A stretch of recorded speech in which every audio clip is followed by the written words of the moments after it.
Hello, America. Today's show topics include a pronoun by any other name, Trump's Afghanistan strategy, and, some of that XYZ celebrity Kathy Griffin, and more. So sit back, buckle up, and hang on because, yes, that's right, we're just getting started. Freedom is never more than one generation away from extinction. You and I have a rendezvous with destiny. You know what time it is, so sit back and get ready for the Stafford Voice, your dose of conservative in a world of liberal. 3, 2, 1.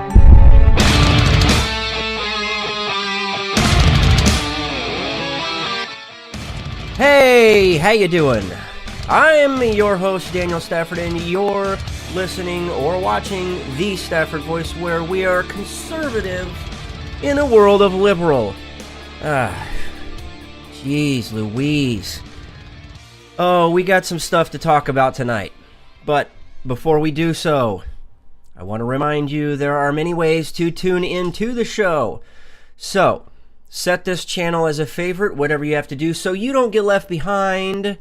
Because if for some strange, crazy reason you do miss the show, there's no need to panic. That's right. Just sit back and relax because, hey, I've got you. In the case you aren't already following on social media, you can find me over on Gab or Twitter at Stafford Voice. Again, that's on Twitter or Gab at Stafford Voice. Or you can find me over on Facebook or Instagram. Basically, whatever your social site is of your choosing, wherever you're at, just search for the Stafford Voice, and, well, we're probably there. If not, email me. We'll figure it out. We'll contact each other somehow, some way. Okay. Before we jump into things, you guys know, or maybe you don't. Maybe this is one of your first times tuning in. And that's okay. Every Tuesday night, my wife and I, we have a date night. We've done really good about this over the last, how long have we been doing date night? 10 years now? 10, 11 years? Something about like that. Somewhere around 10 years have we been doing date nights. I can't remember if we've ever had a night like we did last night. Unbelievable. I mean, seriously, we almost died on the way home. The service sucked, which brings me to a question. Let me ask you a question. What keeps you going back to a restaurant? Is it about the service over the food, or the food over the service? Does the food outweigh the service? If you've got crappy service but excellent food, do you continue to go back? Or if you've got fantastic, top-notch service, but the food is, it's nothing really to write home about, but the service is incredible. Which one outweighs the other? I want to know. And if you haven't done so and you're watching over on the YouTube or wherever you're at listening, jump over to the show over on YouTube and hit us up in the chat room. That's where we want to see you. We want to be able to chat with you over there because that's where things tend to go. I know we're going to be working on some software changes and updates between now and next week's show. Hopefully we can get everything ironed out. We're gonna do some hardware. We're gonna work on some hardware stuff. We're working on upping some stuff for you. It's good. Hopefully everything works out. Okay, so speaking of the chat room, Jessica from Jesse's Point of View, who was on just right before us, she says, I can always get takeout, so the service can be avoided. So the food is top of my list. Now, The restaurant we went to, we continue to go back because of the food. The food is really good. We've had great service twice out of what? 7, 8 times? 7 or 8 times of going to this restaurant. 2 out of those 7 or 8 times have we had fantastic service. It was the same person both times. She remembered who we were, and yes, it was. I'm not going to name names, but if you're in the chat, then let's see. Ron says, even service at takeout can suck. Yes, it can. You know, if you order a pizza and the guy shows up looking like he ate the pizza on the way, I can understand. But no, I don't expect that. I don't expect 100% service every time. But I want. Yes. Fill my drink up. Right. Just take care of us. Or even ask if I want. Listen. I'm not even. I don't even want to get into the guy we had last night. I did kind of dump on the manager though, which is one of the first times I've ever done so. Never do I remember asking for a manager at a place that we ate at and basically said the food is incredible and that's the only reason we come back, that the service was horrendous. So, cruddy service, the food was great. And Jessica, we're working on that. We're working on that. We're working on it, okay? By next week's show, it'd be a drastic improvement. Trust me. Okay, so she says, true, this was in relation to what Ron was saying. True, but you only have to deal with the crappy service once, not all throughout the meal. And that's with, takeout, how service can suck. They do have one of those car hop things where you can pull up and they bring the food to you. I don't know. It's something about going out, because if I'm at home and the phone is right there and it goes ding ding ding, I'm more likely to grab it. But when we're out on date night, the rule of thumb is we don't grab our phones. You could slap my hand, but I slap back. I'm not going to do that because I'm a nice guy. Okay. So apparently we've got mixed reviews that, service, let's see, food is at the top of some lists. And then we've also got some service that is more important. It is. I mean, you do need a mixture of both, but I don't know. I mean, I was interested to see what you guys had to say. And by all means, we do. If we do have a good waiter or waitress, I want to make sure I'm using the right pronoun. They will be rewarded if they are a great person providing service. I'm using my pronouns. Then we reward them. We tip good. We do. We tip more than the 5%. We tip more than the 5 or 8 or 10%. I think it's 10. But whatever it is, we do more than that, as long as the service is good. You're gonna be lucky if I give you a tip. That's all I want to say. So let's fast forward. Finally, we get through crappy service. Food was good. Crappy service. Now, we're leaving the restaurant.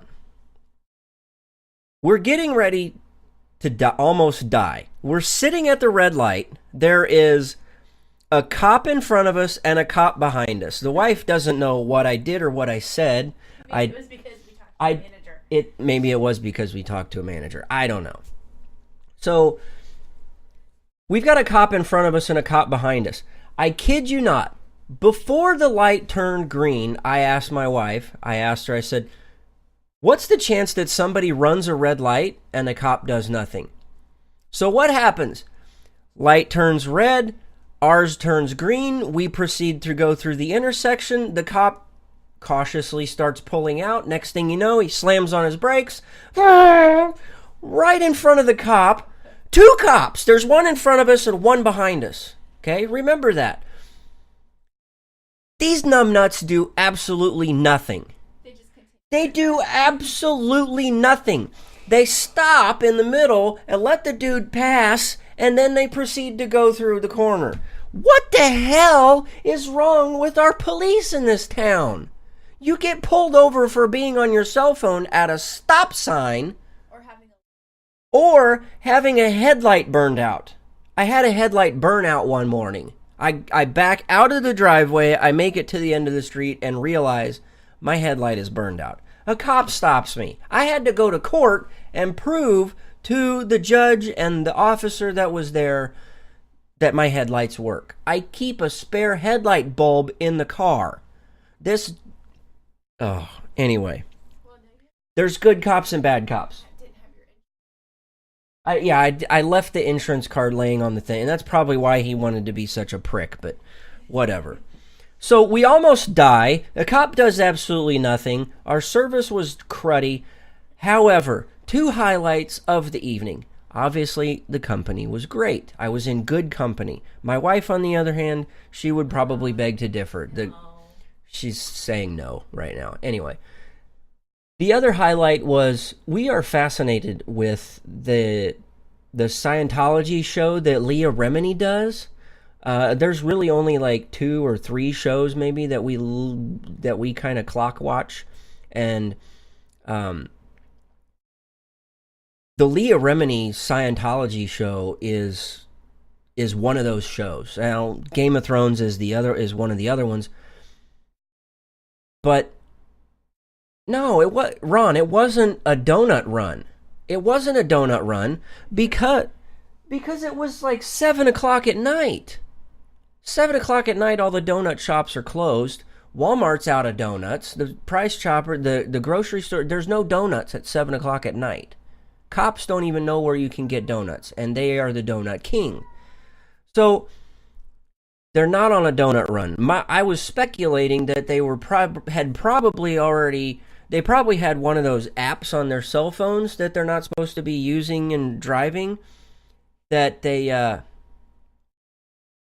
cops do get donuts at Quick Trip.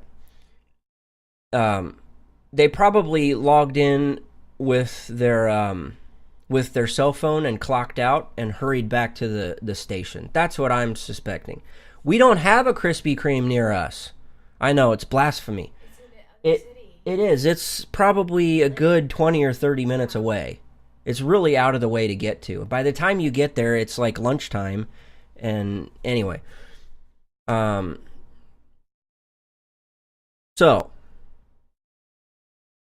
other than almost dying, a cop not doing anything,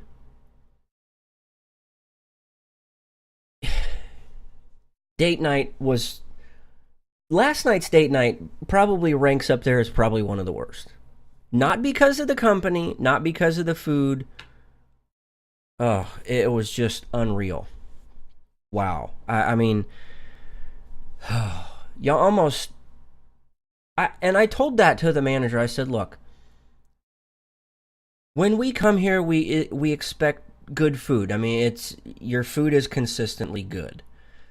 But the service tonight may be the reason why we don't come back. We'll see. Sorry. But I don't know. I mean, and it's we've got kind of mixed reviews going on in the chat. Whether, service is more important than the food, or if food is more important than the service. I don't know. I mean, to me, I want consistency. Granted, they're consistent. The food is good, the service not so good. Consistent. Unlike my favorite restaurant, which is Crazy Good Eats. I know, and I don't know if we can talk about what we were invited to Monday, but I'm going to. The owners invited us to come do a a private taste test to see what we thought of, and there were a couple of other people that were there with us. They wanted to do some taste testing and get an idea of what these dishes, whether we thought it was something that would fit or not. They had some really good stuff. They had some pulled pork nachos. They had green beans with chunks of shredded brisket. They had jalapeno poppers. Oh my gosh. They have these jalapeno poppers. It's just a normal jalapeno popper, but on top, instead of putting bacon in with your cheese and your cream cheese mixture, or wrapping it in bacon, what they have this, it's a bourbon bacon jam. They took some of this bourbon bacon jam and put it on top of the jalapeno popper. As soon as these things hit the menu, I will be sure to share with you what they look like. They are magnificent little gems. They look like they look like they belong in the Smithsonian. They're that fantastic. What else did they have? They had the pulled pork nacho. Oh, they had pork belly sliders, which were really good. I enjoyed it. We have determined that pork belly is an acquired taste. We'll just leave it at that. I had 2 of them, so it was a win in my book.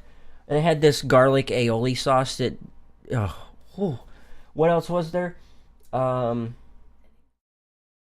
there were 5 things. They had the green beans. They had the jalapeno popper. Oh, they had these little chicken ball things. Oh, I forgot about that. They deep fried these little balls of chicken, and they make their own in-house ranch sauce that they drizzled on top with some of their award-winning barbecue sauce.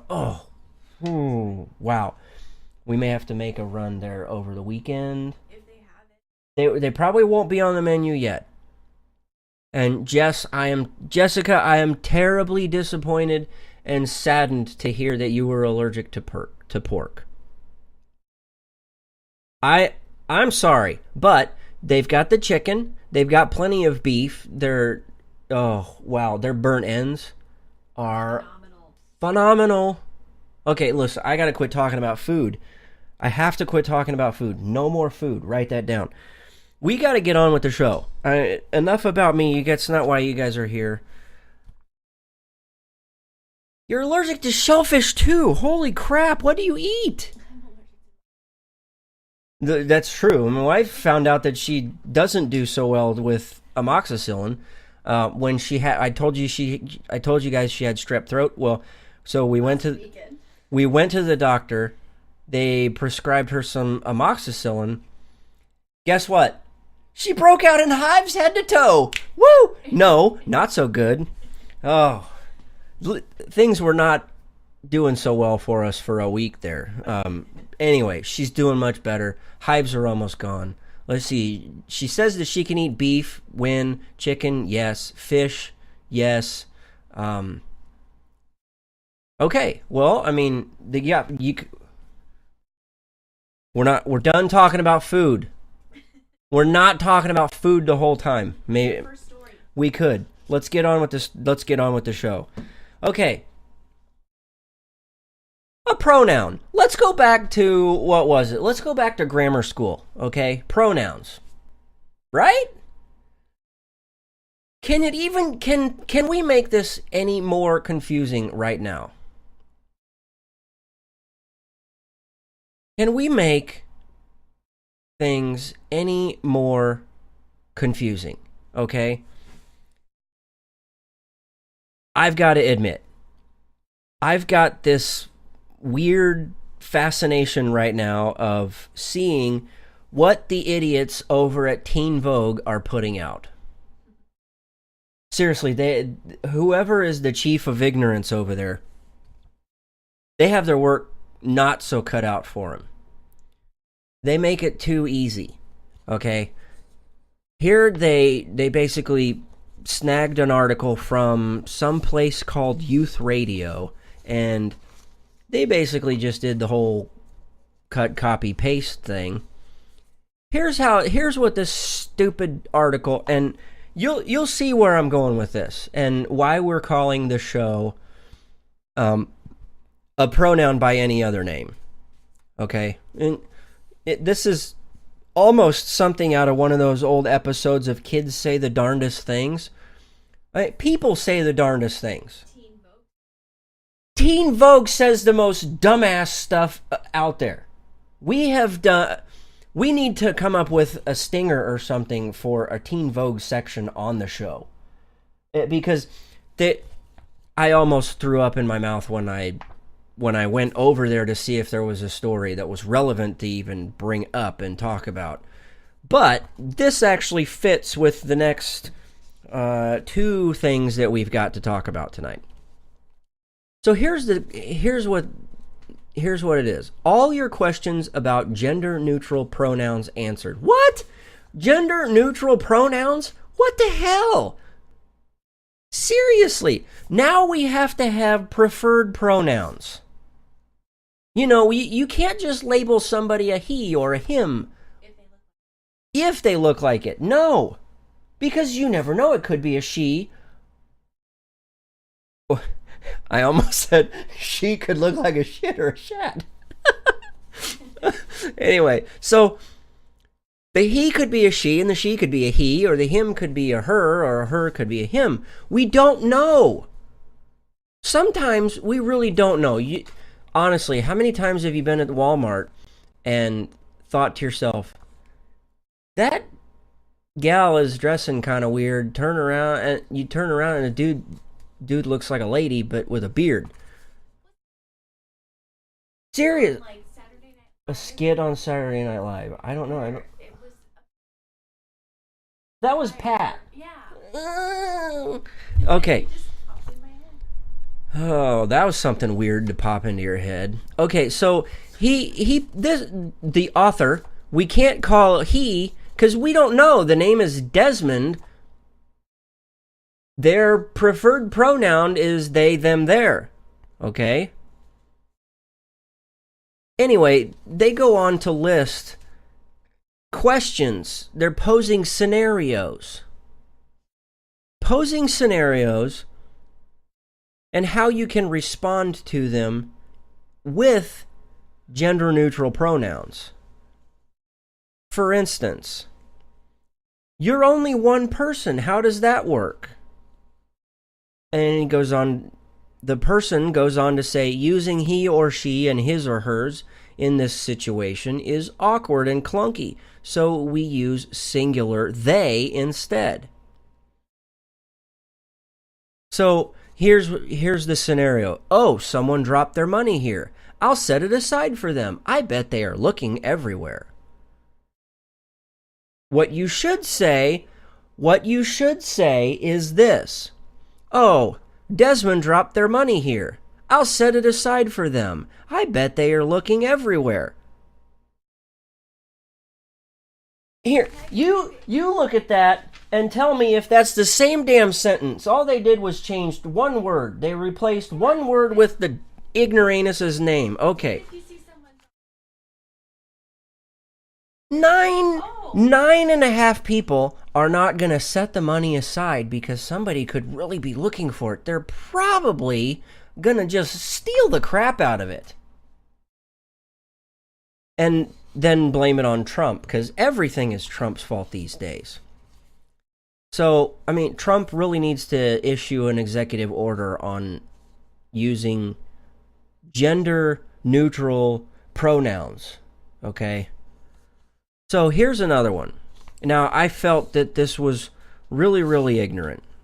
So I want to read to you this section. It says, my non-binary friend is okay with being called he or she, so I don't think it's a big deal. Desmond's response, oh boy. If you're using the pronoun your friend told you to use, great. Non-binary people can use binary pronouns. Personally, I use both he and they, and I don't mind either one. It doesn't make me less non-binary, and the words and terms that make me comfortable don't apply to everyone. But, this is a very big but, if your friend prefers singular they, but doesn't correct you when you use he or she instead, chances are it's because they don't feel safe doing so. They may be afraid of getting into an awkward or dangerous situation by repeating themselves to someone who won't listen. Safe space my ass. It takes a lot of courage to reveal such personal information to others. And when someone comes out to you, it's because they trust you enough to tell you something really important. I guarantee you're not getting a free pass. You're just making someone quietly uncomfortable. And potentially losing a friend. Seriously, stop! And while you're at it, you should probably say sorry to them. The next to the last... Okay, wait. Somebody said... Jessica says... Oh. How the hell do you do that? How do you retract a message? Where the hell did it go? I should put you in timeout. I'm not going to. Oh, anyway.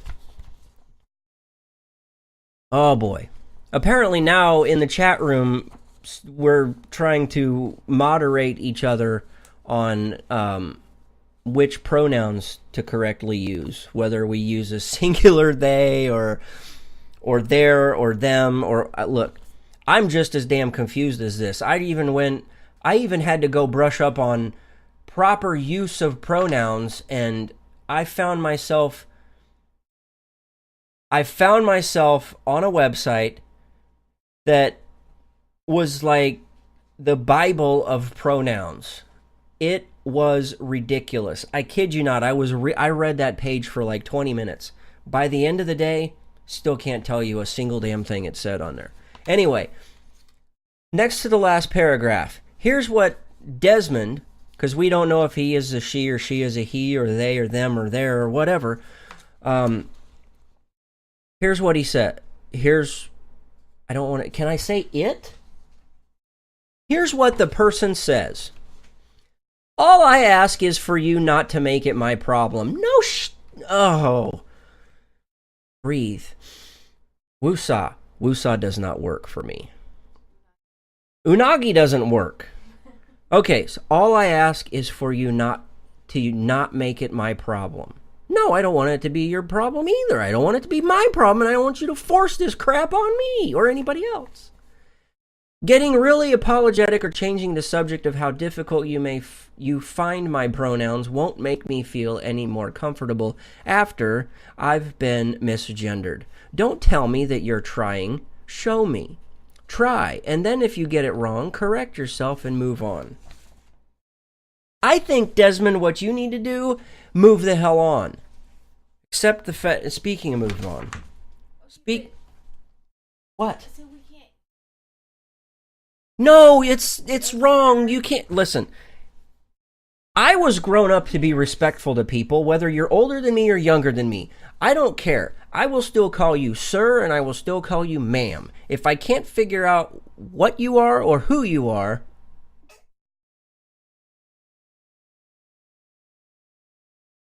if I get it wrong, I'll apologize. And hope you don't really take offense. Now...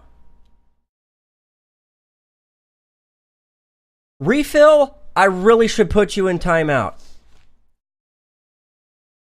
No, I'm not going to replay the first 29 minutes of the show. We record the damn thing so you can go back and watch it again. And when you watch it again, make sure you hit the like button or you share it. And it was all about date night, and it was all about food. And see, you guys made me bring it up again. Moving right along. Refill...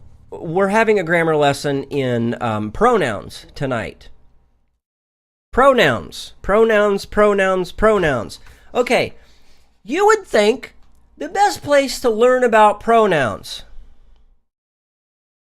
The best place to learn about pronouns, right? Where?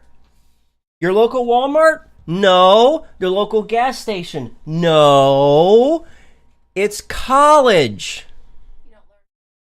You don't learn about pronouns in elementary school. You don't learn about them in grammar school either. You learn about pronouns and the proper use of them at college. What am I talking about? A sign posted at a university. You know what? Let's just throw them under the bus since they're they're 20 or 30 minutes down the road from us. A sign posted at the University of Kansas, KU's library, spells it out. Here's what the sign says. Quote, because gender is itself fluid and up to the individual, each person has the right to identify their own pronouns, and we encourage you to ask before assuming someone's gender. Pronouns matter. Misgendering someone can have lasting consequences, and using the incorrect pronoun can be hurtful, disrespectful, and invalidate someone's identity. I'm not even going to go there. Okay? So how do they do that? How is the University of Kansas, which is 20 or 30 minutes down the road from us, how are they combating this? Get this. Library workers are wearing buttons to tell us what their preferred gender pronoun is. Is this not stupid? We wonder why college is so damn expensive and out of reach for the normal lower and middle class people. Why? Because we have to make buttons that tell you what our preferred gender pronoun is. Okay? The my pronouns are buttons come in 3 versions. That's beautiful, Ron. Ron over in the chat says, I shall henceforth be addressed by the royal we. Okay, so the buttons come in 3 versions. He, him, his, she, her, hers, and they, them, theirs. Obviously, the later for those who don't identify as male or female. So what the heck? You identify as a they, them, or theirs. What the heck is that? Yes, there. If Your DNA. no, wait, no. Him or no, her. stop it right there. You're hurting my feelings, and this is my safe place. It's my place. Damn it. Okay. If a them opens the door for me, how do I address them? Thank you. Do I say thank you? Do I say thank you, them? Do I say thanks them or thanks they or thanks theirs? I'm gonna say. But I can't call them sir. You can't say that. You could hurt their feelings because see, Well, they you hurt mine, listen. but You could. You're be being nice. you're being hurtful, disrespectful, and probably going to invalidate someone's identity. Well, you're being hurtful to me for using my. Oh, Elevate my stick it where the sun doesn't shine, because that's exactly where we should be Listen, this is exactly where we need to be hanging these stupid buttons, is up someone's backside. Okay? Okay, listen, here's the local newspaper reported on this, and they said that library employees aren't required to wear the buttons, which is good, and buttons are available for students. It's all part of a, quote, You Belong Here campaign aimed at undergraduates, including those who are transgender, and ensuring they feel welcome. We've told all of our frontline employees if a student asks, give them a button. Listen, they have even gone so far about these You Belong Here signs. They also have put these signs around for gender inclusive bathrooms that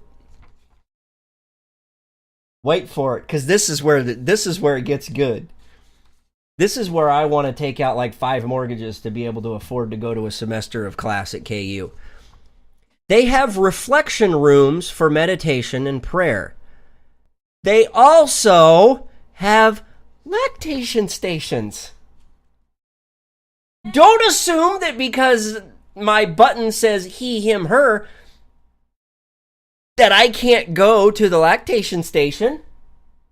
I mean, milk is good for a person, right? I'm a growing boy. I'm a growing them. They have lactation stations here. It's printed right there. I'm confused. Yes, thanks with no pronoun. Oh.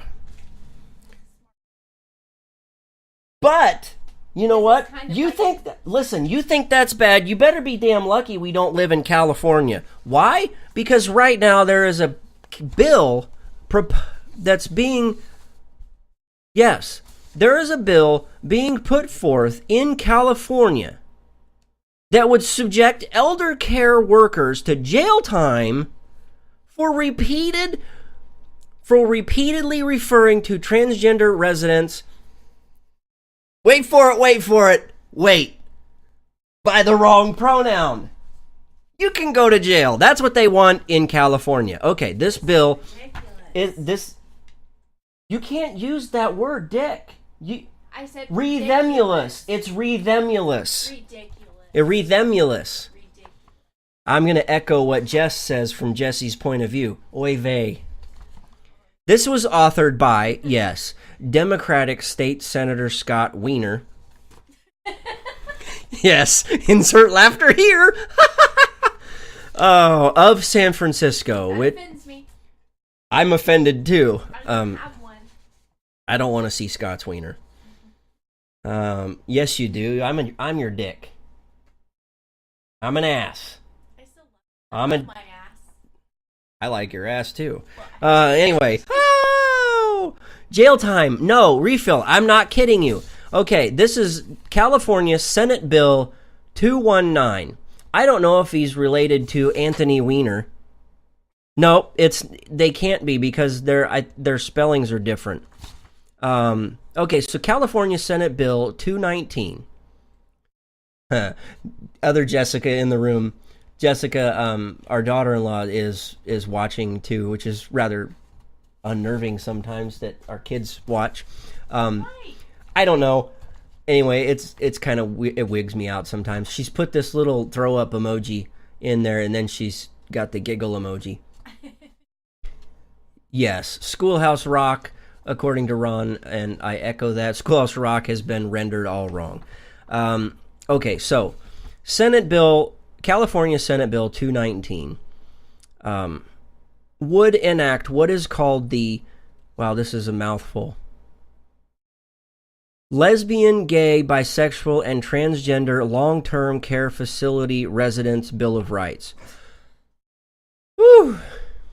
If that's not enough, okay, so you got to kind of dig around and find where this is. So here's what it says in the bill. Here's the specific part about it. Quote, would make it unlawful, except as specified, for any long-term care facility to take specified actions wholly or partially on the basis of a person's actual or perceived sexual orientation, gender identity, gender expression, or human immunodeficiency virus, HIV, status, including, among others, willfully and repeatedly failing to use a resident's preferred name or pronouns after being clearly informed of the preferred name or pronouns. Listen, where in this does it talk about old people with Alzheimer's? You know the best thing about Alzheimer's? You meet new people every day. Let's put this into perspective, okay? Who? The Alzheimer patient? Yeah. No. If they remember to do so, because they might forget. Give it 5 minutes, they'll blows over. Anyway, no. This is to put the caregiver in jail because they're not calling Great Grandma Jones the right pronoun. So here, what could this mean? And I will agree with whoever it was that wrote this. Says that this is a slippery slope, and I agree. At what point will this extend into something along the lines of imprisoning a citizen for something that they have said, regardless of how abusive it is perceived to be? This bill, they went on to say, this bill doesn't affect me, but what about the next one? Because the next level of outlawed speech could attack something personal to me and you or myself also, such as my religious beliefs. We don't have to try and legislate basic kindness and human interaction. I could not agree more with their perspective on what they had to say. This is a 100% assault on the First Amendment. Absolutely 100% ridiculous. I don't... How much time do we have? Like 10 minutes. We got 10 minutes? Okay, I'll save that one for last. It is a backdoor way to take away speech. I'm getting ready to sneeze. I really don't want to sneeze. I don't like to sneeze. Wow. It hurts to sneeze. Oh, and yes, unfortunately, children growing up right now are going to be so confused. Hell, the parents are confused. Grandparents are confused. Omas and opas around the world. See what I did there? Yep. We're just as confused, okay? Hopefully, that's Jessica don't.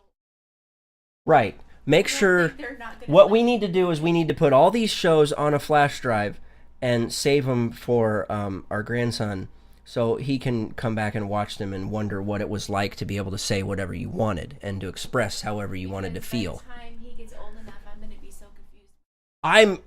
I'm thoroughly confused, and I spent all day trying to figure out pronouns. I don't know how many stupid articles I could have talked about pronoun this and pronoun that. What about the semi-pro pronouns? Why do they always have to be professionals? Professional nouns. Speaking of professionals, our military, God love them. I do. I mean, hell, I signed up. Okay. What was it? About a week and a half. Maybe it was just a week ago. Where Trump laid out his new conditions-based approach towards what to do with Afghanistan.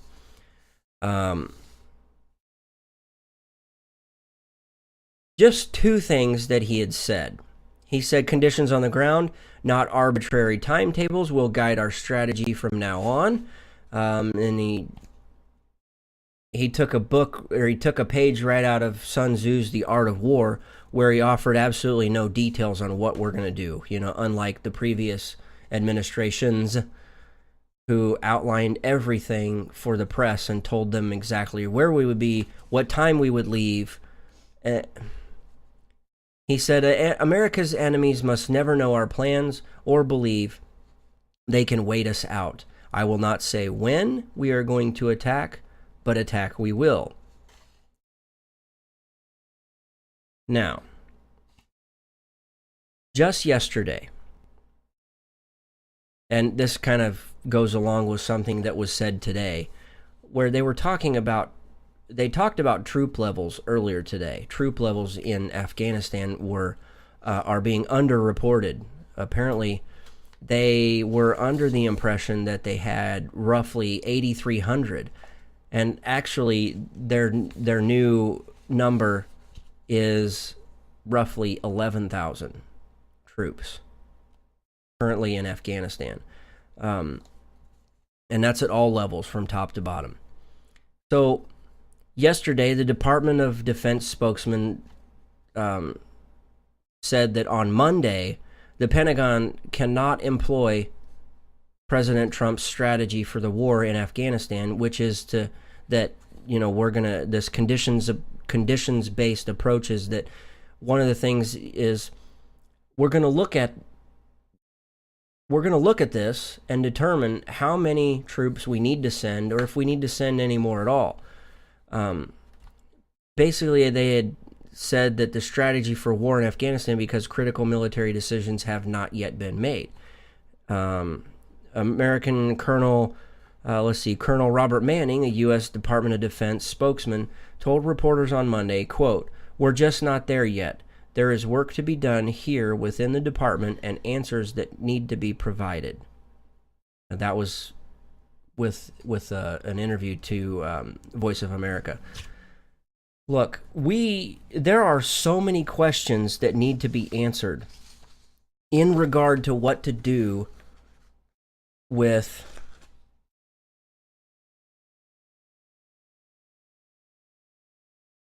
Sorry, I was trying to read what Jessica, from Jesse's point of view, put in the chat. There are so many questions, so many different levels of things that need to be answered, and which will only open more questions.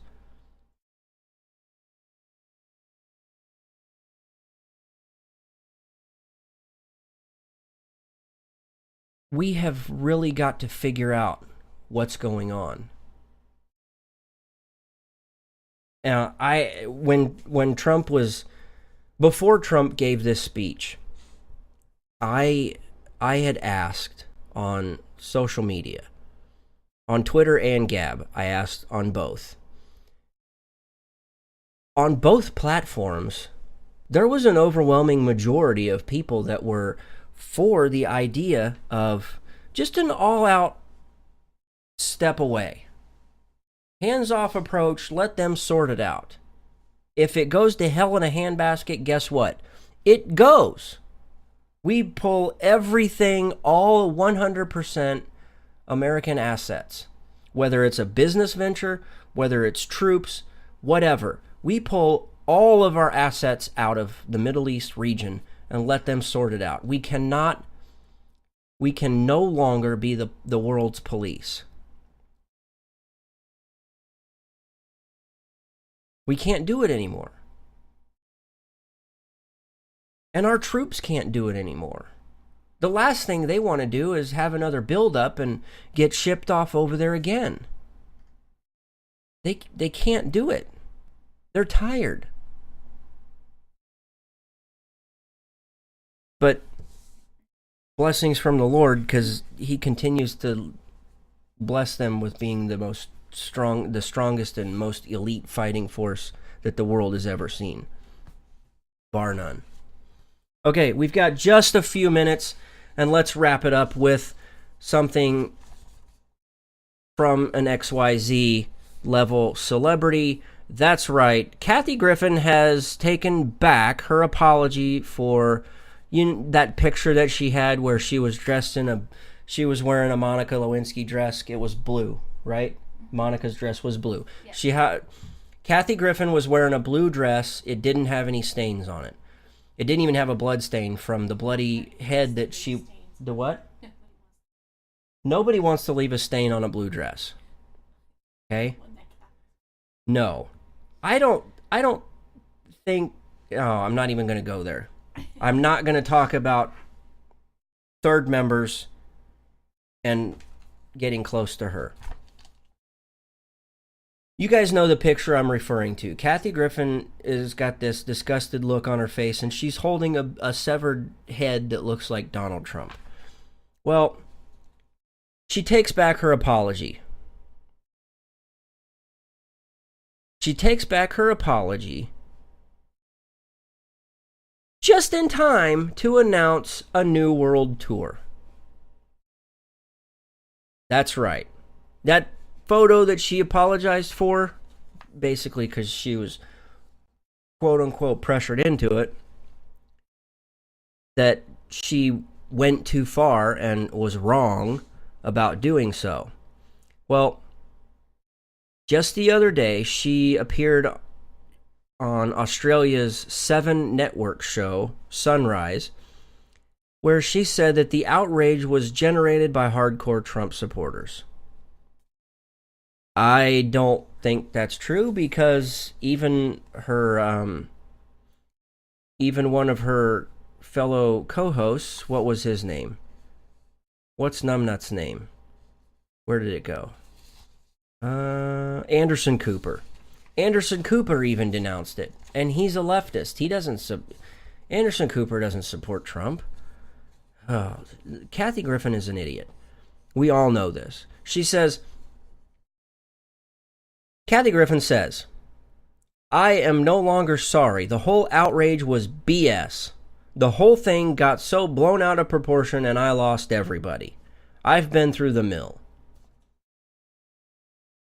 The lady that was, one of the ladies that was doing the interview, her name was Samantha Armitage.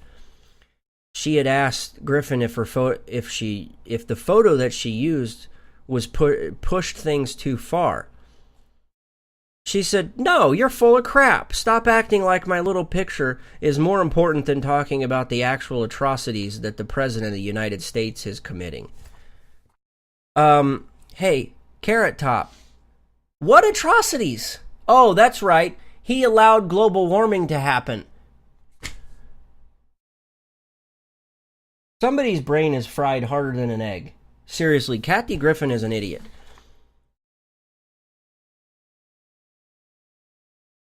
I don't even want to spend any more time talking about that bitch. She's an idiot. So, anyway, she recreated the picture where it's her in the same blue dress, still no stains. Nobody wants to get that close to her, not even with a 100-foot pole. She's holding the earth, and yeah, the title of her tour, her world tour, which happens to have not one single date in the U.S. She needs more than a brain transplant. No. But anyway, so her world tour is called what? Laugh Your Head Off. I don't know what's funnier. The idea that she thinks she's funny, or the fact that the last time she told a joke that was funny was like never. It hasn't happened yet. I mean, I tell better jokes than Kathy, and I'm not even close to being on that high on the list of celebrities. I mean, in my house, I'm what, a C-list celebrity at least? No, you're an A-list. Oh, I'm an A-list celebrity. You are a trophy. Listen, anyway, you guys heard the beep in the background. Unfortunately, that means that's all the time we have for the show tonight. God willing, I, your host, Daniel Stafford, of the Stafford Voice, will be back next week. You can follow me over on Twitter or Gab at Stafford Voice. Again, Twitter or Gab at Stafford Voice. You can look me up on Facebook or Instagram, searching for the Stafford Voice. Email your questions, comments, or concerns to the Stafford Voice at gmail.com. Again, the Stafford Voice at gmail.com. I want to truly thank each and every one of you for joining us tonight. Whether you got here early, got here late, whatever, it doesn't matter. Seriously, you guys, I'll tell you until I'm blue in the face. You guys are more than friends. You guys are family. I want to thank you so much for your time. And until next week, thanks and God bless.